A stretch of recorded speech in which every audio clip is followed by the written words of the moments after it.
Hi, இன்னைக்கு நம்ம பசந்த் அப்படிங்கிற ஒரு ஹிந்தி வார்த்தையை மைம், தும், ஆப், ஹம், யஹ், வஹ், ஏ, வே போன்ற வார்த்தைகளோடு சேர்த்து வாக்கியத்தில் எப்படி அமைக்கலான்னு ஆங்கிலத்திலும் தமிழிலும் பார்க்கலாம். பசந்த் தட் மீன்ஸ் லைக், விருப்பம். இதை மைம் அப்படிங்கிற வார்த்தையோடு சேர்த்துவோம். மைம் தட் மீன்ஸ் ஐ எம், நான். இஃப் இட் இஸ் பாய், மைம் பசந்த் கர்த்தா ஹூ. கேர்ள், மைம் பசந்த் கர்த்தி ஹூ. தட் மீன்ஸ் ஐ லைக், நான் விரும்புகிறேன். த நெக்ஸ்ட் ஒன் இஸ் தும், தட் மீன்ஸ் யூ, நீ. இஃப் இட் இஸ் பாய், தும் பசந்த் கர்த்தே ஹோ. கேர்ள், தும் பசந்த் கர்த்தி ஹோ. தட் மீன்ஸ் யூ லைக், நீ விரும்புகிறாய்.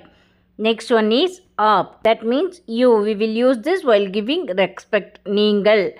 இஃப் இட் இஸ் பாய்ஸ், आप पसंद करते हैं. கேர்ள், आप पसंद करती हैं. that means you like, நீங்கள் விரும்புகிறீர்கள். the next one is हम, that means we, நாம். if it is boys, हम पसंद करते हैं. girls, हम पसंद करती हैं. that means we like, நாம் விரும்புகிறோம். the next one is यह वह, that means he, she, it. இவன், அவன், இவள், அவள், இது, அது.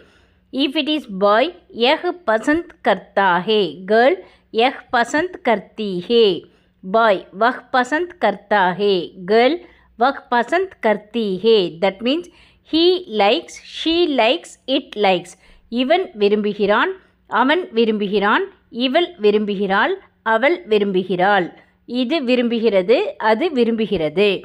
The next one is a way, that means these, they, those. Next one is a way, that means these, they, those. இவர்கள், அவர்கள், இவைகள், அவைகள். Now we will see the sentence. If it is boys, ये पसंद करते हैं. girls, ये पसंद करती हैं. boys, वे पसंद करते हैं. girls, वे पसंद करती हैं. that means these like, they like, those like. இவர்கள் விரும்புகிறார்கள், அவர்கள் விரும்புகிறார்கள், இவைகள் விரும்புகின்றன, அவைகள் விரும்புகின்றன. தன்யவாத், நமஸ்தே.